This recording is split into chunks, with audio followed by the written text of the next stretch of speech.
दुनिया का सबसे ऊंचा ब्रिज ना तो ये चाइना में है और ना ही जापान में। दुनिया का सबसे ऊंचा रेलवे ब्रिज बन चुका है हमारे भारत में, हमारे भारत के जम्मू कश्मीर में।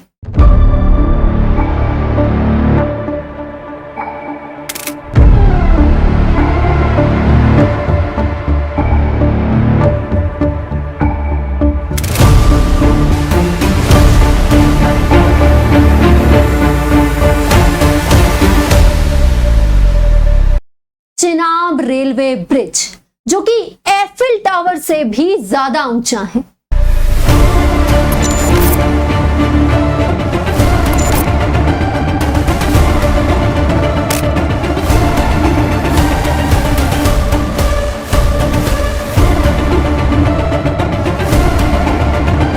जो कि चेनाब नदी के ऊपर कुछ इस तरीके से बन चुका है कि उस पर कुछ ऐसे अड़ोसी पड़ोसी देशों के जो दिवाली के पटाखे वाले बॉम्ब है वो तो कुछ बिगाड़ने वाले हैं ही नहीं, लेकिन भारी से भारी अर्थक्वेक, भारी से भारी जो भूकंप है वो भी इस ब्रिज को तोड़ने में नाकाम रहने वाला है। कुछ इस तरीके से इंजीनियरिंग का नमूना पेश किया गया है।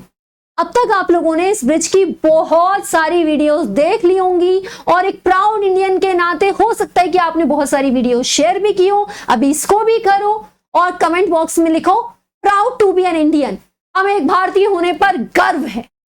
और अब हम जानते हैं इस ब्रिज के बारे में थोड़ा सा अपने एग्जाम के पर्सपेक्टिव से।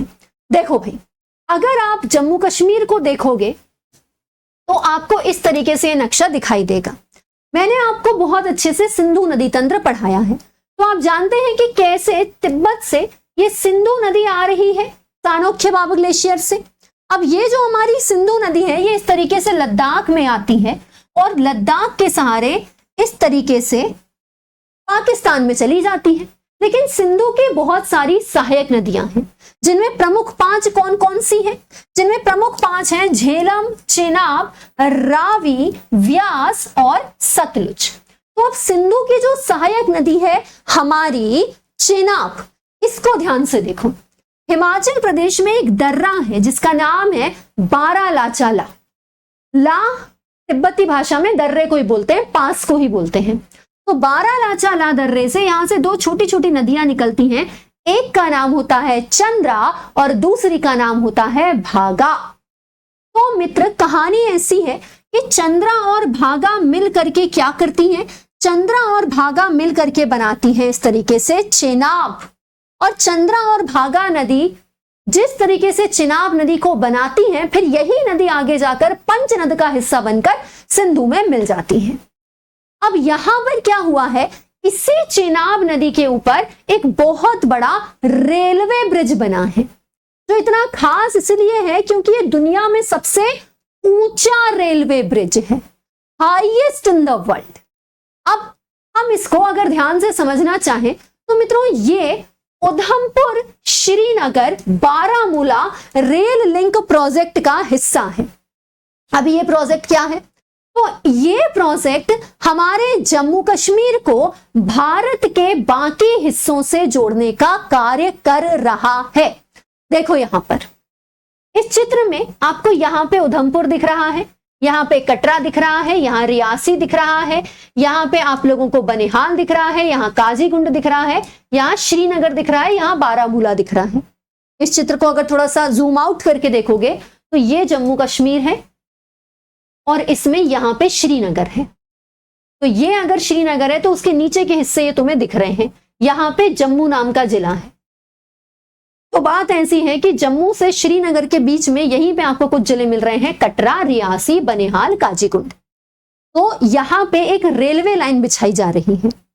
वो जो रेलवे लाइन है वो पहाड़ों को काटकर आराम से बिछाई जा रही है, वो तो ठीक है, लेकिन बीच में आ गई चेनाब नदी। तो चेनाब नदी को पार करने के लिए भी रेलवे लाइन बिछानी थी, तो उसके लिए यहां पे हमने बना लिया एक रेलवे ब्रिज।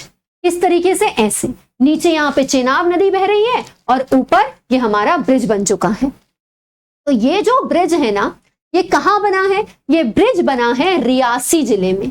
ये ब्रिज कहां बना है? तो ये ब्रिज बना है बक्काल से लेकर कौरी तक।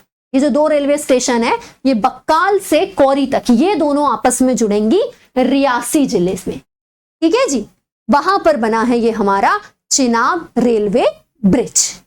तो अब ये इतनी कथा कहानी तो हर इंसान को पता चल गई है।